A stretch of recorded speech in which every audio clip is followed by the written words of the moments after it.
ಇನ್ನು ಸಚಿವ ಸತೀಶ್ ಜಾರಕಿಹೊಳಿ ಕೆಸಿ ವೇಣುಗೋಪಾಲ್ರನ್ನ ಭೇಟಿಯಾಗಿದ್ದಾರೆ. ಹನಿ ಟ್ರಾಪ್ ಬಗ್ಗೆ ದೂರನ್ನ ಕೂಡ ಕೊಟ್ಟಿದ್ದಾರೆ ಅನ್ನೋದು ಗೊತ್ತಾಗ್ತಾ ಇದೆ. ಹನಿ ಟ್ರಾಪ್ ಪ್ರಕರಣದ ಬಗ್ಗೆ ಮಾತುಕತೆಯನ್ನು ನಡೆಸಿರ್ತಾರೆ ಸತೀಶ್ ಜಾರಕಿಹೊಳಿ. ಪಕ್ಷದ ನಾಯಕರ ಬಗ್ಗೆನೇ ದೂರನ್ನ ನೀಡಿದ್ದಾರೆ ಸತೀಶ್.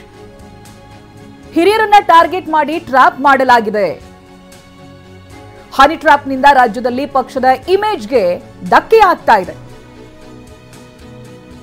ಹೀಗಾಗಿ ವಿಷಯವನ್ನ ಸದನದಲ್ಲಿ ಪ್ರಸ್ತಾಪ ಮಾಡಲಾಗಿದೆ. ಸದನದಲ್ಲಿ ರಾಜಣ್ಣ ಏನ್ ಹನಿ ಟ್ರಾಪ್ ವಿಚಾರವನ್ನ ಪ್ರಸ್ತಾಪ ಮಾಡಿದ್ರು ಅದು ಸರಿ ಇದೆ ಅಂತ ಸತೀಶ್ ಜಾರಕಿಹೊಳಿ ಹೇಳ್ತಾ ಇದ್ದಾರೆ. ನಾಯಕರಿಗೆ ತೊಂದರೆ ಆದಾಗ ಹೇಳ್ಕೊಳ್ಳೇಬೇಕು. ಅದು ಸದನ ಆಗಿರ್ಲಿ ಅಥವಾ ಸಂಪುಟ ಸಭೆಯೇ ಇರಲಿ, ಪ್ರಸ್ತಾಪದ ಅಗತ್ಯ ಇದೆ ಅಂತ ಹೇಳಿದ್ದಾರೆ. ನಾಯಕರಿಗೆ ತೊಂದರೆ ಆದಾಗ ಅವರು ಅದನ್ನ ಹೇಳ್ಕೊಳ್ಳೇಬೇಕಾಗುತ್ತೆ ಅಂತ. ಗಂಭೀರ ವಿಷಯವನ್ನ ಚೌಕಟ್ಟಿನೊಳಗೆ ನೋಡಬಾರದು ಅಂತ ವೇಣುಗೋಪಾಲ್ ಎದುರು ಅಭಿ ಪಾರ್ಟ್ನರ್ಶಿಪ್ ಫರ್ಮ್ ಸ್ಟಾರ್ಟ್ ಮಾಡಬೇಕಾ ಅಥವಾ ಪ್ರೈವೇಟ್ ಲಿಮಿಟೆಡ್ ಕಂಪನಿ ಸ್ಟಾರ್ಟ್ ಮಾಡಬೇಕಾ? ಕನ್ಫ್ಯೂಷನ್ ಯಾಕೆ? ಒಬ್ಬ ಎಕ್ಸ್ಪರ್ಟ್ ಜೊತೆ ಮಾತಾಡು. ಎಕ್ಸ್ಪರ್ಟಾ? ಎಲ್ಲಿ? ಬಾಸ್ ವಾಲಾ. Be the boss. ಇಂಚಿಂಚು ಮಾಹಿತಿಯನ್ನ ಸತೀಶ್ ಹೇಳಿದ್ದಾರೆ. ಯಾಕಾಗ ಪ್ರಸ್ತಾಪ ಆಯಿತು, ಇದರ ಗಂಭೀರತೆ ಏನು, ಪರಿಸ್ಥಿತಿ ಯಾವ ರೀತಿಯಾಗಿತ್ತು, ಇವೆಲ್ಲವನ್ನ ಕೂಡ ಕೆಸಿ ವೇಣುಗೋಪಾಲ್ ಅವರಿಗೆ ಸತೀಶ್ ಜಾರಕಿಹೊಳಿ ಎಕ್ಸ್ಪ್ಲೈನ್ ಮಾಡಿದ್ದಾರೆ. ಈ ಬಗ್ಗೆ ಮಾಹಿತಿಯನ್ನು ಪಡೆದುಕೊಳ್ತಾ ಹೋಗ್ತೀನಿ. ಪ್ರತಿನಿಧಿ ಹರೀಶ್ ಲೈವ್ ನಲ್ಲಿ ಜಾಯ್ನ್ ಆಗ್ತಾ ಇದ್ದಾರೆ.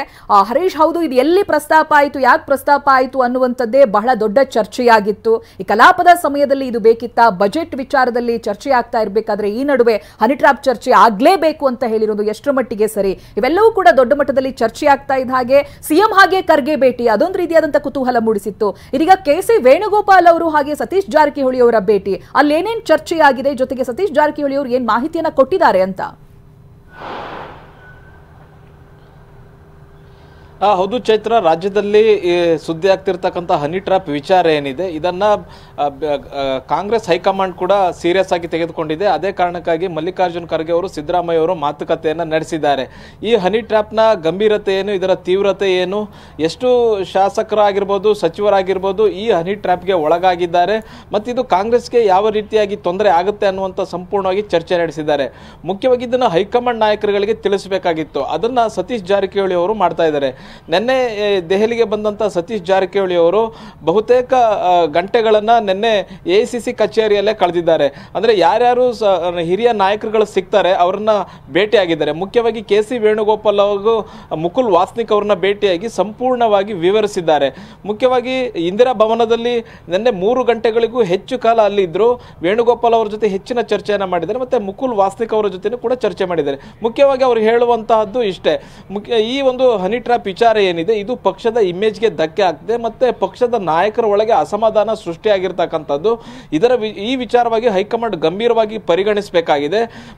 ಮತ್ತೆ ನಾಯಕರ ನಡುವೆ ಅಸಮಾಧಾನದ ಹೊಗೆ ಆಡ್ತಾ ಇದ್ರೆ ಮತ್ತೆ ಇದು ಹನಿ ಟ್ರಾಪ್ ಅನ್ನ ಈ ರೀತಿ ಬಳಕೆಯನ್ನ ಮಾಡ್ಕೊಳ್ತಾ ಇದ್ರೆ ಇದು ಪಕ್ಷದ ಇಮೇಜ್ಗೆ ಡ್ಯಾಮೇಜ್ ಆಗುತ್ತೆ ಮತ್ತೆ ಪಕ್ಷದ ಸಂಘಟನೆಗೆ ಕೊರತೆ ಆಗುತ್ತೆ. ಹೀಗಾಗಿ ಹೈಕಮಾಂಡ್ ನಾಯಕರು ಗಂಭೀರವಾಗಿ ಪರಿಗಣಿಸಬೇಕು ಅನ್ನುವಂಥದ್ದು.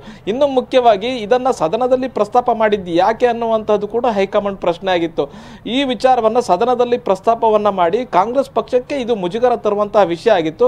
ಇದನ್ನ ಯಾಕೆ ಸದನದಲ್ಲಿ ಪ್ರಸ್ತಾಪ ಮಾಡಬೇಕಾಗಿತ್ತು ಮತ್ತೆ ಇದು ಈ ವಿಚಾರವನ್ನ ಪ್ರಸ್ತಾಪ ಮಾಡಲಿಕ್ಕೆ ಪಕ್ಷದ ವೇದಿಕೆ ಇತ್ತು, ಹೈಕಮಾಂಡ್ ಇತ್ತು ಅಥವಾ ಸಚಿವ ಸಂಪುಟ ಸಭೆಯಲ್ಲಿ ಇದನ್ನ ಪ್ರಸ್ತಾಪ ಮಾಡಬಹುದಾಗಿತ್ತು. ಇದರ ಗಂಭೀರತೆಯನ್ನು ಮುಖ್ಯಮಂತ್ರಿಗಳಿಗೆ ತಿಳಿಸಬಹುದಾಗಿತ್ತು ಅಥವಾ ಸಚಿವ ಸಂಪುಟದ ಸದಸ್ಯರಿಗೆ ಇದರ ಗಂಭೀರತೆಯನ್ನು ತಿಳಿಸಬಹುದಾಗಿತ್ತು ಅನ್ನುವಂಥದ್ದನ್ನು ಕೂಡ ಹೈಕಮಾಂಡ್ ನಾಯಕರು ಪ್ರಶ್ನೆ ಮಾಡಿದ್ದಾರೆ.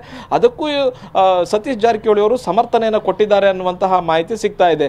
ಮುಖ್ಯವಾಗಿ ಈ ಒಂದು ವಿಚಾರ ಬರೀ ಕಾಂಗ್ರೆಸ್ ಪಕ್ಷದ ಮಾತ್ರ ಅಲ್ಲ, ಬೇರೆ ಬೇರೆ ಪಕ್ಷಗಳಿಗೂ ಕೂಡ ಈ ತರದ ಒಂದು ಹನಿ ಟ್ರ್ಯಾಪ್ ವಿಚಾರ ಇದಾಗಿತ್ತು, ಚರ್ಚೆ ಆಗ್ತಾ ಇತ್ತು. ಮತ್ತೆ ಬೇರೆ ಪಕ್ಷದ ನಾಯಕರುಗಳು ಕೂಡ ಈ ಹನಿ ಟ್ರ್ಯಾಪ್ಗೆ ಸಿಲುಕಿಕೊಂಡಿದ್ದಾರೆ. ಇದು ಕರ್ನಾಟಕದ ರಾಜಕೀಯದಲ್ಲೇ ಒಂದು ಪಿಡುಗಾಗಿರುವಂಥದ್ದು. ಇದ್ರ ಬಗ್ಗೆ ಚರ್ಚೆ ಆಗಬೇಕಾಗಿತ್ತು. ಮತ್ತೆ ವಿರೋಧ ಪಕ್ಷಗಳ ನಾಯಕರುಗಳು ಕೂಡ ಈ ಚರ್ಚೆಗೆ ಉತ್ಸಾಹವನ್ನು ತೋರಿದ್ರು. ಹಾಗಾಗಿ ಇದು ಚರ್ಚೆಗೆ ಬಂತು. ಮತ್ತೆ ರಾಜಣ್ಣ ಅವರು ಕೂಡ ಈ ವಿಚಾರವನ್ನ ಪ್ರಸ್ತಾಪ ಮಾಡಬೇಕು ಅನ್ನುವಂಥದ್ದಿತ್ತು. ಮತ್ತೆ ರಾಜಣ್ಣ ಅವರ ಬೆಂಬಲಕ್ಕೆ ನಾವೆಲ್ಲ ನಿಂತಿದ್ದೀವಿ. ಮತ್ತೆ ಅವರು ಧೈರ್ಯವಾಗಿ ಈ ವಿಚಾರವನ್ನು ಪ್ರಸ್ತಾಪ ಮಾಡಿ ಮಾಡಿದ್ರು. ಮತ್ತೆ ಈ ವಿಚಾರವನ್ನ ಇಷ್ಟು ಗಂಭೀರವಾಗಿ ಪರಿಗಣಿಸ್ತಲ್ಲ ಇದ್ರೆ ಮತ್ತೆ ಬೇರೆ ಬೇರೆಯವ್ರಿಗೂ ಕೂಡ ಈ ಒಂದು ಹನಿ ಟ್ರ್ಯಾಪ್ಗೆ ತುತ್ತಾಗುವಂತ ಸಾಧ್ಯತೆ ಇರುತ್ತೆ. ಹಾಗಾಗಿ ಈ ಒಂದು ವಿಚಾರ ಪ್ರಸ್ತಾಪ ಮಾಡುವಂತ ಅಗತ್ಯ ಇತ್ತು ಅನ್ನುವಂತಹದನ್ನ ಸತೀಶ್ ಜಾರಕಿಹೊಳಿ ಅವರು ಸಮರ್ಥನೆಯನ್ನ ಮಾಡ್ಕೊಂಡಿರುವಂತಹದ್ದು. ಜೊತೆಗೆ ಮುಂದೆ ಈ ತರದ ಆಗಬಾರದು ಅನ್ನುವಂತ ನಿಟ್ಟಿನಲ್ಲಿ ಕೂಡ ಚರ್ಚೆನ ಮಾಡಿದ್ದಾರೆ. ಇವತ್ತು ಕೂಡ ಒಂದಷ್ಟು ನಾಯಕರುಗಳನ್ನ ಭೇಟಿಯನ್ನ ಮಾಡ್ತಾರೆ. ಇವತ್ತು ರಾಜ್ಯ ಕಾಂಗ್ರೆಸ್ ಉಸ್ತುವಾರಿ ರಣದೀಪ್ ಸಿಂಗ್ ಸುರ್ಜೇವಾಲಾ ಅವರನ್ನು ಕೂಡ ಭೇಟಿಯನ್ನ ಮಾಡ್ತಾರೆ.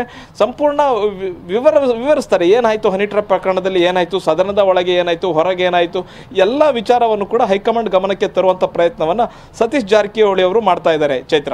ಓಕೆ, ಥ್ಯಾಂಕ್ ಯು ಹರೀಶ್ ಮಾಹಿತಿಗಾಗಿ.